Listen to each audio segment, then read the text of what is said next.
Hey, Orange One here. So we're with the soldiers that survived the Bugmaster. We're gonna keep on heading towards the southern hive. I think if we try and go towards Morn, that would be good. I know there's like swamps here. There might be a city, I think, down here that we want to make our way over to. I'm unsure exactly on the details, but I know where we're going. I know there may be some beak things, so we do kind of need to be on alert and not be just running at triple speed. So I am gonna be kind of going through that like we have in the past. Hold on. We'll do this. Okay. Oh, so I also want to tell you guys, it's official. I am a Portland hipster, and what I mean by that is that I brewed blueberry wine yesterday. Well, actually, to be technical, I brewed one blueberry wine and then one blueberry rhubarb wine with a little bit of honey added to it, as well as the sugar for the fermentation. Oh my god, they sound so good to me. Like I'm one of those guys who like loves his ciders, and I haven't really explored fruit wine very much. Actually, I learned about fruit wine from Cataclysm Dark Days Ahead. I learned that it was even a thing that you could make. And I was like, dude, that doesn't seem very hard. You don't need very much stuff to do it in the game. And Cataclysm does a really good job of making crafting recipes require logical components. And the time scale can be pretty off, in my opinion, but it's debated on at least. So yeah, I was like, okay, well, I'm gonna go brew that. I already brew beer with my in-laws, so we might as well use some of our fermenters and whatnot to mash up some blueberries, throw some yeast in, and after we've killed off everything else with Camden. But yeah, it's we've got I think 11 gallons right now fermenting. Right now it's just on like the kitchen counter, but we're gonna get it like all set up soon. But it's 11 gallons. You know how much the blueberries cost us? $1.90 per pound, and I think we got like 33 pounds or something like that, plus the honey. So, but yeah, it was just a ton of stuff. It was really not too hard to make. I mean, it just took a couple hours, maybe an hour, to pick all the blueberries. But I learned that I was picking the blueberries like totally the wrong way. I did little air quotes there. I know you guys can't see it. I don't know why I did air quotes. Um, Basically, when I was picking through the blueberries, I was individually picking them, and this one lady was like, "Oh, you're doing it all wrong. You can do it so much faster if you just like cup the blueberries while they're still on the vine. Like you get your hands into like a cupped position, and there will be like a bundle of blueberries, and you just use your thumbs to knock loose the good ones." And like seriously, you can just like go through a bundle of them, and you can get like 20 something blueberries in like 5 seconds, like 10 seconds maybe. And so you can just fly through it. And this like little Asian lady was showing us this, and she had like little nitrile gloves on, was giving us all this advice. It was actually really cool, and it felt like the most hipster thing I've ever done. You hear that banjo?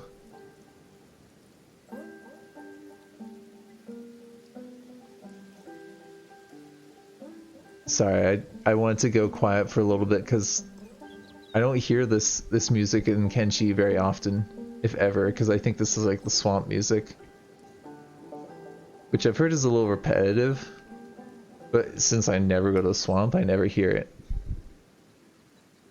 So, I was also like, I was like looking at all these people picking blueberries. It was like the day that they had opened up their late blueberry batch, and there was like, I want to say over 50 cars at this place on like the day right when they opened. really, really well organized. But it was basically all these like moms and their kids like going and having child labor. And one of the moms even said it was like child labor because I made some sort of comment. And I said, hey, you know, it's pulling your own weight is how I see it, you know. And she was gonna have them make blueberry pancakes. And she said, well, if they want to have blueberry pancakes, they got to pick their own blueberries, you know. And it's like, that's so cool. I was like, as a teacher, of course, I wasn't able to turn my brain off from being a teacher. And I was like, oh man, you could like teach these kids about like plant parts and like what fruit really is. Like you could show them where the flower used to be on the blueberries, and you can show them the blueberries at different ages to kind of show them how it's developing and talk to them about development and all kinds of cool stuff, you know. And I was just thinking about this and getting all excited about it. Yeah, market. It's probably like a slave market or something, huh? Why don't we just make a little pit stop there? I feel like a market around here is like United Cities territory, which is probably not good for us. But who knows? I thought I heard like some combat, but I think it was just the river raptors making a squishy sound or whatever.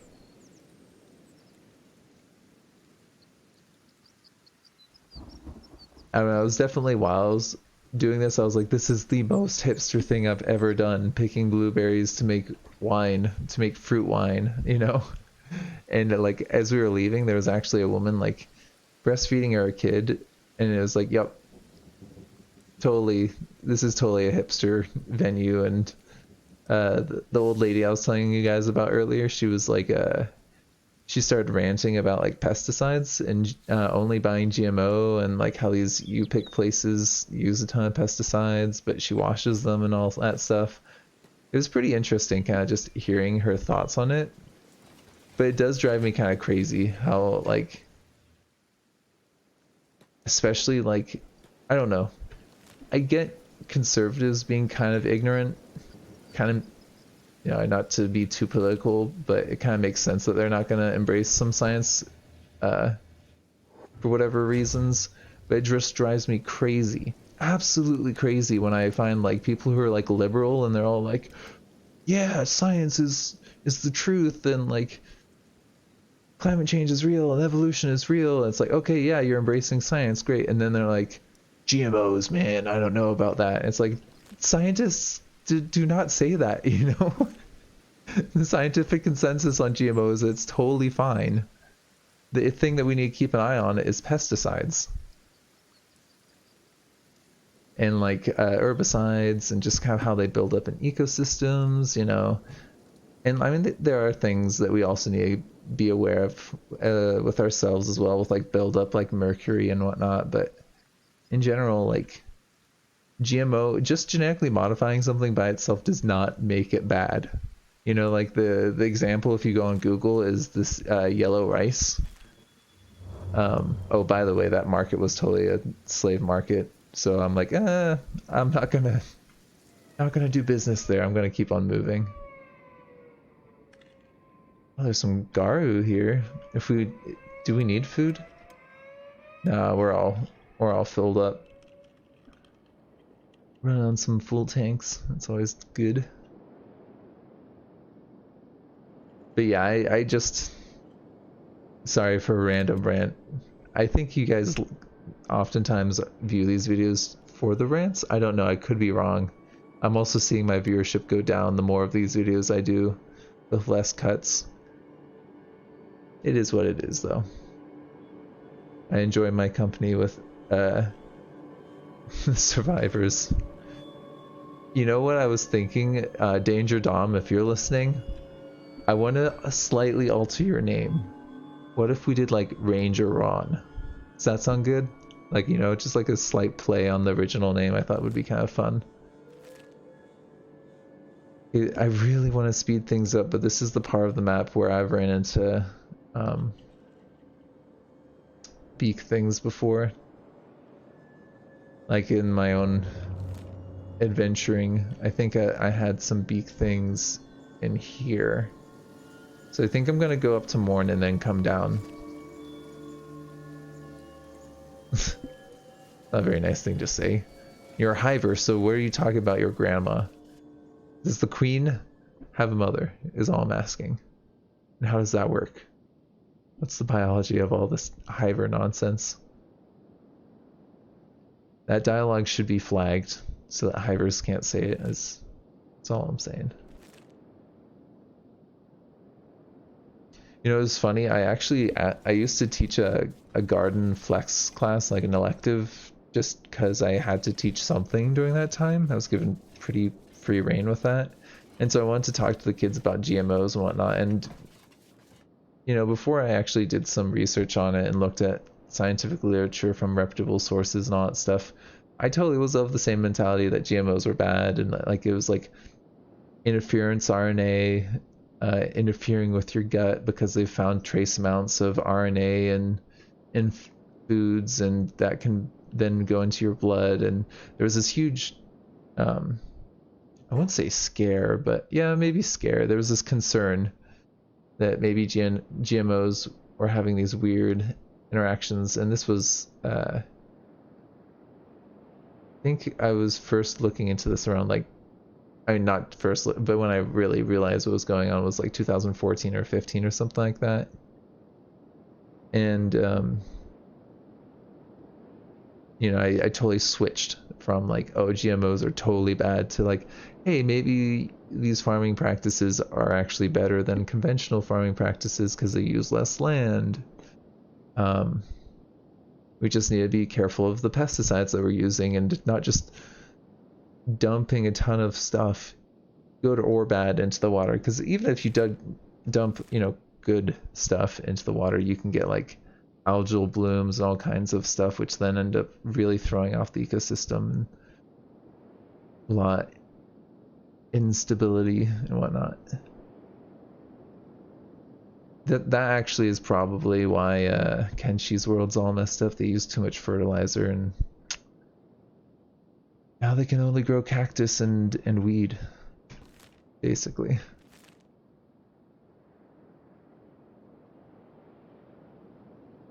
You know, I think I'm joking, but I think there's some stuff about the Kenshi lore, like the world having some biological weapons, like people making giant creatures or something, because there are all these giant bones. That's one theory I've heard that I kind of like.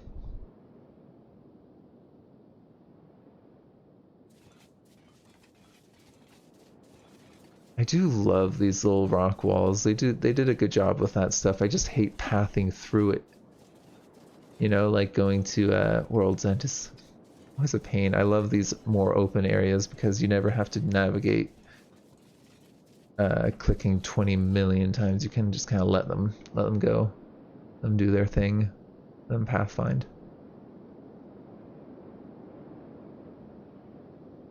I don't know. Have you guys ever tried brewing or like fermenting? Because like I've just recently, I mean, I've been brewing for, gosh, not 10 years, probably like 8 or so years, on and off though. And it was like all IPAs and other stuff because that was like the big thing in California.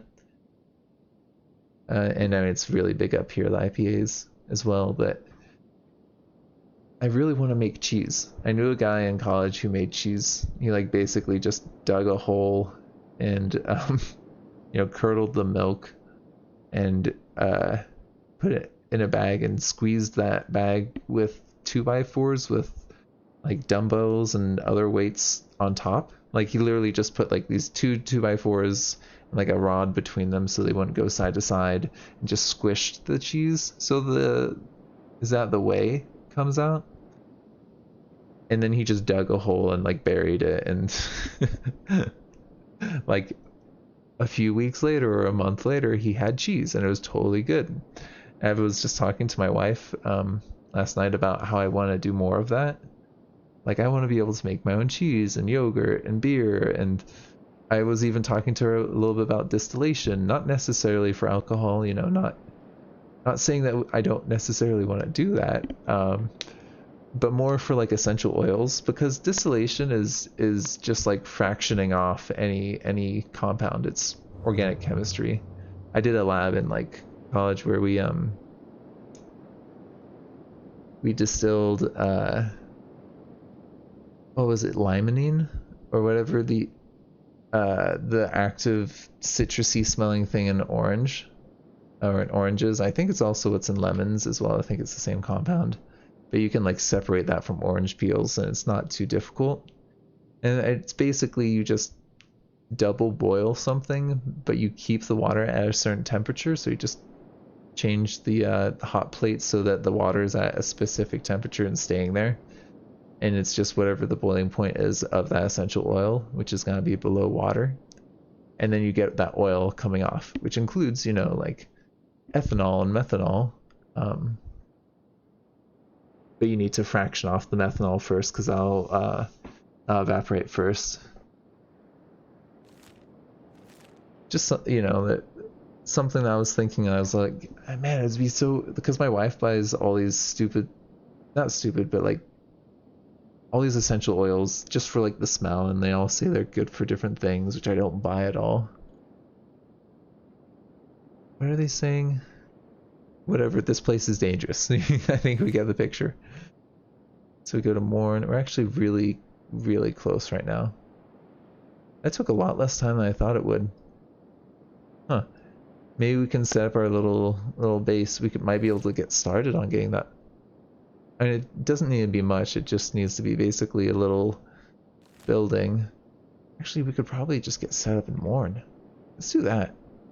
We'll just buy a building in Morn and put a cage in there, and we'll just shuffle people around grabbing southern hivers. And then we'll have the added benefit of being protected. No one's going to interrupt our little recruitment sessions. And it'll be good. I think that'll be actually really good for us. Work out really nice having a little base in Morn as long as we don't open that one building. I don't want to spoil it if you don't know, but just cover your ears for like 10 seconds if you don't want a spoiler about Morn. There's a giant gorilla just in a building somewhere. So I was just thinking like, hey, maybe we want to avoid that building because we don't want to get in that fight. Probably would wipe our squad. That's all I'm saying. Okay, but we're here. It's like we're here, safe and sound. Then we can leave the guys and just have Silas run down and start doing his thing, you know? I love how the back of his head just pokes out of the helmet. It's so cute. It's like definitely a bug though, because I don't know, he shouldn't really be able to wear something if it doesn't fit him, you know? Just my 2 cents at least on that. Okay, well, I think I've been to Morn. I don't know if in this series if I've been to Morn yet or not. Do they just dump their prisoners out here? Is this supposed to be where they hang them, but they just put a lamp there? No, there's another one there. It's actually for light. Well, let's have a look-see as to what building we can purchase. Oh, this is perfect. This is absolutely perfect. 4K. Yeah, I'll take that. And you know what's great is there's actually some beds outside for us. So we actually don't even need to build a bed. Thank you. Ooh, that's a cool name. Gustafsson. Let's get Gus down so that Gus can heal that head wound, and Danky, why don't you get put down as well? I'm just gonna have everyone go to sleep, and then Silas will probably do a little bit of scouting. Maybe before we head down to the hive though, we can check out this town just a little bit more. There's the trader shop there. There's not much. Most of these buildings are pretty run down. Basically, it looks like it's the abandoned HQ, which I think is that building I was talking about earlier, and there's a bar, and that's about it.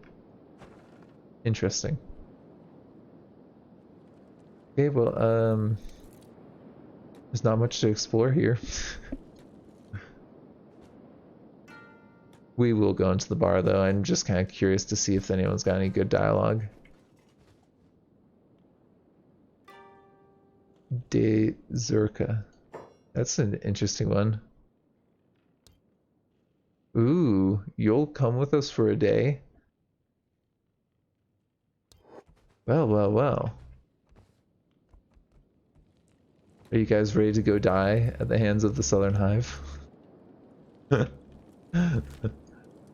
Because I don't think you guys are gonna fare too well against them. They have pretty big party, is all I'm saying. Silas, maybe you should just slow it down a little bit, or else these dudes are just gonna get massacred by some random thing that we don't even want to fight. Is this dude just...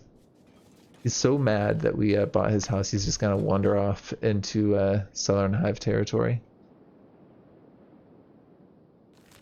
Maybe we'll see him. Maybe he'll just charge at some soldiers or something.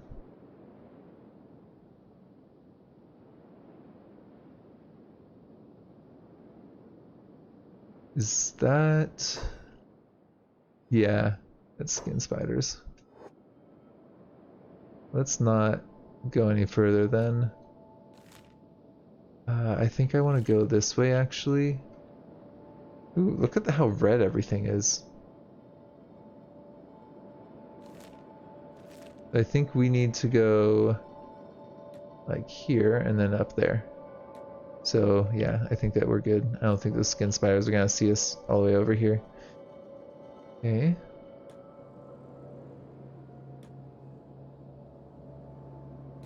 I knew you guys would enjoy the like hipster story, so I thought I'd share that because I know that like Dank Swaggy can't give me a little bit of a hard time for my leftist tendencies, but I don't know.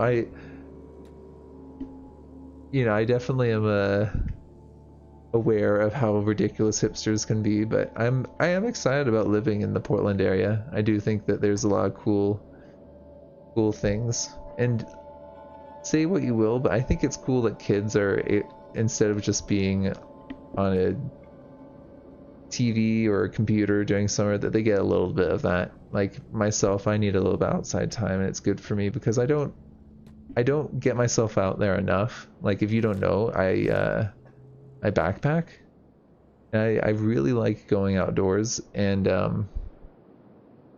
don't think I've actually gone backpacking for like 2 years. I went backpacking for like a month once. And like, I could totally tell you about that and I could go on about forever, but I think it's cool when kids are connected to the food, or they at least see where food comes from, you know? Like I've taught so many students, and we had a school garden at the school I was at where they would go out there and they just don't want to touch plants, and it's like, what?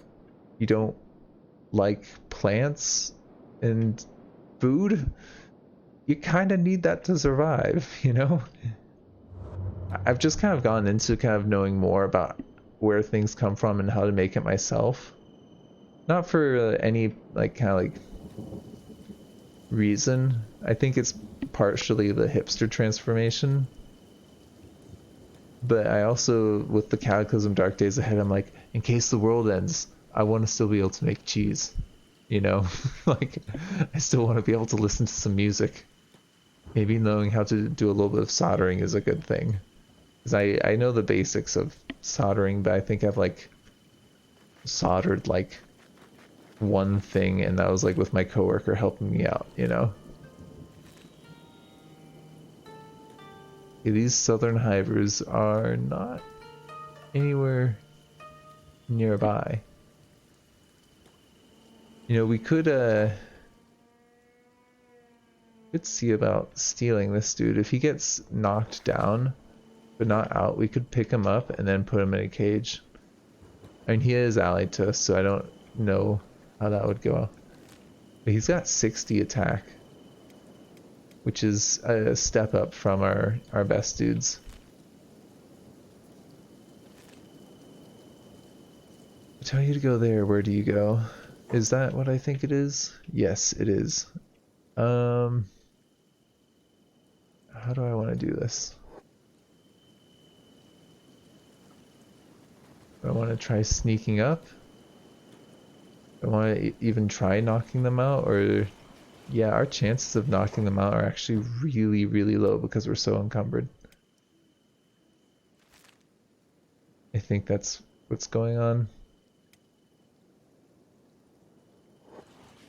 Yeah, we're not gonna be knocking anyone out like this. There's 1, 2, 3, 4, 5, 6, 7, 8, 9 of them. Yeah, and with their stats, I don't think our mercenary party can really take them. But we don't really need to take them, you know? All we really need to do is cause enough damage to get one of them to get knocked down, and then Silas can do his thing, you know? So let's say I try and attack that target. Can Silas get a shot off? Maybe. Well, one of them's, I think, dead. Actually, he's dying. Ooh, that one's dead. Okay, maybe our little band of mercenaries might actually might pull through here. Maybe not though. Okay, maybe not. Dazurka. Kinda wanna get Dazurka. No, Silas, get back. See if you can get Dazurka. Get out! Jeez. That was too close. I'm back up to Morn. No hive. Better than being a cannibal, guys. All I'm saying.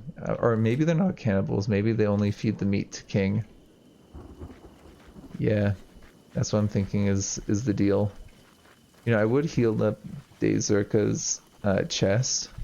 I don't know. Maybe I want to keep that name. That is kind of a cool name. That's like the first NPC we've gone with a name in a long time. Because we've just been like recruiting Western Hivers. You know, I really should have grabbed the prince. It's just, I don't know. Didn't feel like it.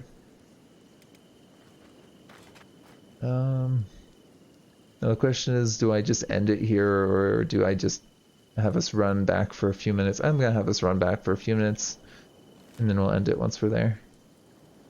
So sad. The mercenaries that died. To guess Dazurka is a long-term recruit. You know, in my head, we just saved this guy. We were going off to go adventuring and we suddenly got attacked by a group of strangers and he went down, the other mercenaries went down, and we saved his life. And he owes us for that. I mean, we are going to put him in a cage and then ask him if he wants to join us, and then I think we might even have to pay him. If he's a tech hunter, I think you have to have a certain amount of money and then you just give them it and then they're yours. I could be wrong about that, but I think we might have to go run our traders over to the store. And we've got like probably nearly 100k worth in things that have been produced at our base, so I'm not too worried about the money. We just need to get it if that's the case, you know. But you know, that, I mean, I guess technically that could have gone better, but we got ourselves a good recruit. Go ahead and put him down for now and see if you can do some first aid on him.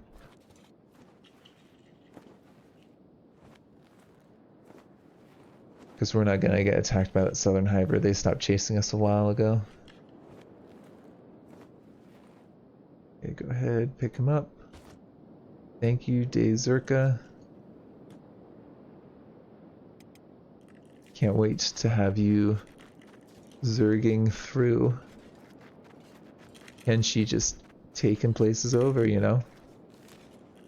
In case you're unaware, that's probably my plan for this Let's Play is to collect more loot at ruins and whatnot, and then attack a major faction. We do need to build up our defenses a little bit more before we and offense before we attack a major faction. And if we're taking Southern Hivers, I don't think we want to go to war with the Southern Hive, because then we could stop having Southern Hive people spawn, you know? And we could make them really mad at us. We could attack them a few times, and then they would actually raid us and bring Hivers to us. That is an option.